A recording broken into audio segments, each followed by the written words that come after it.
Nave or Navi, I'm not sure, said, what do you actually do in Hogwarts? Like, it looks cool, but how is the free roam? Is there stuff to discover in the school, out in the open world? I don't know. It looks kind of boring. So, fun fact, I actually just had a collaboration filmed yesterday with Retro Raconteur, who you might know if you've looked up any Hogwarts Legacy stuff. He is a content creator, specifically does Hogwarts Legacy stuff. And yesterday we filmed like an hour-long discussion going through my frustrations with Hogwarts Legacy, with all of this stuff. And it was really, really interesting. I went through like common misconceptions, one of which, Thesaurus, thank you for bringing that up. A lot of people think that the game is multiplayer. No multiplayer, single player only. A lot of people think that it's like going to have MMO components. No MMO components, single player only. A lot of people think that there's microtransactions. No microtransactions. They've confirmed it. There will be DLC and expansion content. There will be items that you can purchase on the side, but not within the game itself, which is what, like, how they're getting away with the Dark Arts Arena. If you want the Dark Arts Arena and you don't buy the deluxe, then it's like an extra $10 expansion, maybe $5 expansion on the side if you want that. So no multiplayer, to be clear.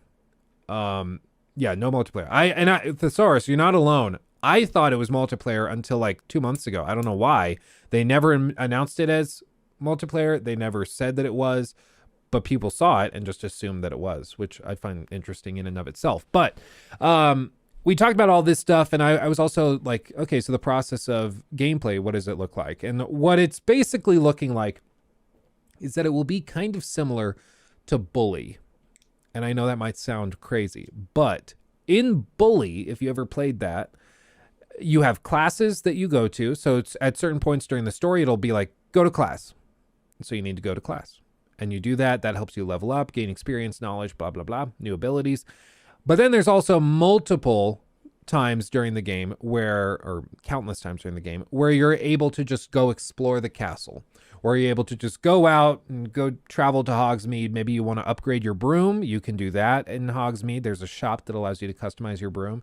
And all sorts of stuff. So the structure is going to look like that. And I find that to be kind of a good sign, because I really liked how Bully handled stuff. The big question for a while has been the story. What is that going to look like? And one of the things that Harry Potter fans have been really questioning is why it starts in the 5th year. So yeah, like in the films, of course, Harry starts as a first year, very young, right? At 11 years old, I think it is.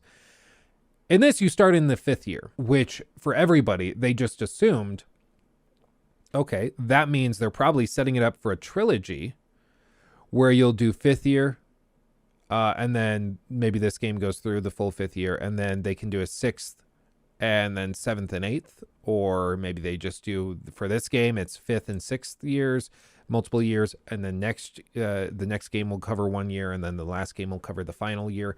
Who knows? But it was a very unique choice to set it in the 5th year specifically.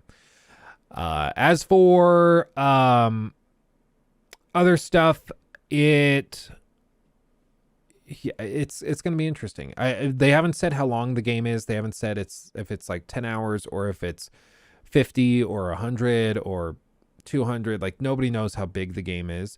But what the devs have repeatedly said is that they have only shown the tip of the iceberg as to what's in this game, which to me is interesting.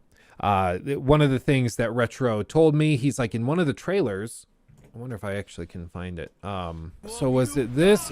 Basically, he described a portal that shows up on screen, and in the reflection of the portal, you can see Gringotts. I am not sure which trailer it is in. But basically, he said that there's a trailer where they see a portal, and in the portal, there is the reflection of Gringotts. So a lot of people are like, okay, well, so we might even go to Gringotts. That's freaking awesome. And so it looks like there's a lot more to this game than they've shown, which already what they've shown is enough to get people so excited that they are making it the top selling game on Steam a full like 5 weeks before it's actually come out, which is insane. And I think the combat looks actually pretty good. And one of the things that they stressed was the guy that they've had playing the gameplay during these showcases and gameplay recordings. He is one of the gameplay designers, I believe, and he is very good at the game because he plays it for like 4 hours a day, 5 hours a day, 5 days a week. And he has been for years. So he's very, very good at it. And so they said he's making it look easy, but the combat can be pretty challenging and require some finesse and a good amount of practice to really nail down. One of the things, just, I mean, if we're going to nitpick, you can see pop-in as we go in here. It's going to be like up to the right, near that tree that's coming in. There's a little bit of pop-in as you fly closer. Doop, doop, doop, doop, doop.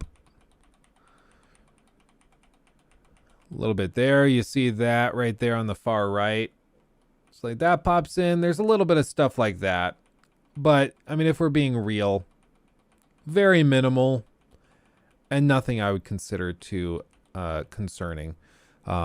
Nothing that we've seen with like Cyberpunk where the game is like really, really aggressively loading things in.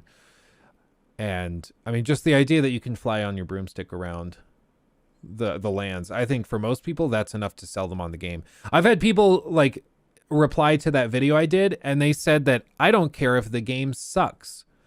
As long as I can just explore Hogwarts, I'm happy. And for a lot of people, that is actually how they are evaluating it. It's like, I would pay $70 just to run around the castle. And that might sound insane, but people spend hundreds of dollars, if not thousands, to travel to Universal Studios Orlando just to be able to go to the Wizarding World and then like go on these rides that give them a little taste of the castle. So if you think it sounds insane, it really is not. Harry Potter fans love this franchise and this world and the castle and everything inside of it. And so it's very, very possible that like even if this game launches with 5 out of 10 reviews, it's still going to be the best-selling game of the year. Do you know if review copies are going out for this game? I have heard nothing. I've been trying to get a hold of them. I do not know. I don't think anything's out in the wild right now. But it is a little early. So normally like 2 weeks before is when you really start looking. Massive games that are like 100+ hours long, those usually you should expect to get review codes maybe 2 weeks in advance if they're being generous. But I've also seen it where there's 100-hour+ games that they send you the day before launch. So it really just depends on the publisher and everything else. I've never reviewed anything for Warner Brothers, so I'm not sure how they typically do things, but we'll see. Hopefully they don't pull a Callisto Protocol with the review codes. Yeah, we'll see, Astro. I have a feeling like we will realize pretty quickly once we boot up how the game is running. Like there, again, if we're being like totally nitpicky jerks. Well, so watch this woman right to the left of my head. You see how she pops out and then back in? She disappears for a frame. Like, this is one of those things. People are like, Luke, you're nitpicking too much. I'm like, yeah, but like, you guys watch me to point these things out because I see these things, and a lot of people don't. Like, a lot of people just tune this out and don't spot these things. So I'm sorry. This is just how I am. But like, she clearly disappears. So like, I have to mention it. Do I think that it's a problem? Like, no. And the great thing, yeah, no, you're exactly right, Simco. The great thing is, in the world of Harry Potter, if anything weird happens on screen, you just like, oh, it's magic. That's not a bug. That's a feature. That's not a bug. That's a feature. Yeah. And this is a very small bug, to be fair. And what I think, what it looks like to me is basically there's a thing called culling, Culling, which basically is like the camera draws what's on screen pixel by pixel. And one of the ways that they save on rendering power is they train the camera and the engine to see what's actually going to be seen on screen and to cut out or cull what's not going to be seen in the frame. So if, maybe the best examples of this was like, It was Horizon Zero Dawn culling. This. So this is basically what it does. As you can see here, the camera pans, and as stuff is not going to be seen in the frame, they cut it out so that it's not being rendered and not being kept in the game's memory. This is a very common thing that happens in game development. And I know some people might be like, holy crap, that's so cool. But like, this is a common thing in video games. This happens with pretty much every game that you've ever seen.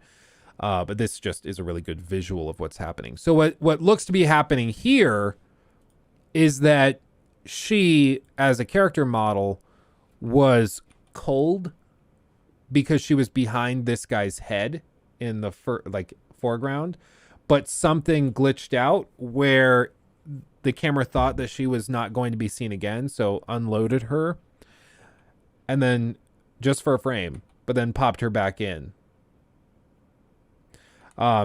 It's either that, like I was going to say, maybe it's a loading issue. She just hasn't loaded into the scene, but she clearly has fully loaded into the scene and then unloads and then loads back in. It looks like partially, like only her head is there and her hands are there for a second.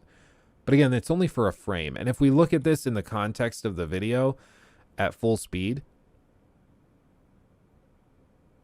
like you kind of, your eye will notice something happened, but you're not going to think about it too much. So it's really not that big of a deal. So I'm excited. I think the game looks really good. And I think that it's perfectly reasonable to be hyped and excited. The point of those skeptical take videos is to try and talk people off that cliff, though, to try and be like, listen, the game's going to be good. I'm sure. Okay. I'm not sure, but I'm confident that the game has a lot of potential and could be very, very good. But I don't want people to have ridiculously high expectations and end up being miserable when the game launches and it doesn't live up to that hype. It's why I don't tend to follow the like hype channels or speculation channels super closely for games that I'm excited about, because I just don't want to get to that point. I got so burned with Cyberpunk. I got so burned with Fallout 4. I just don't want that again. But there are people I saw in the comment section who said, even if the game sucks, I will be glad that I spent all this time getting so excited for it, even if it's a disappointment, because the journey of excitement has been so fun that I'll consider it a win-win. And you know what? If that's the attitude you have, I can't judge you. Good for you. But my brain doesn't work that way. It just doesn't. He took my thing.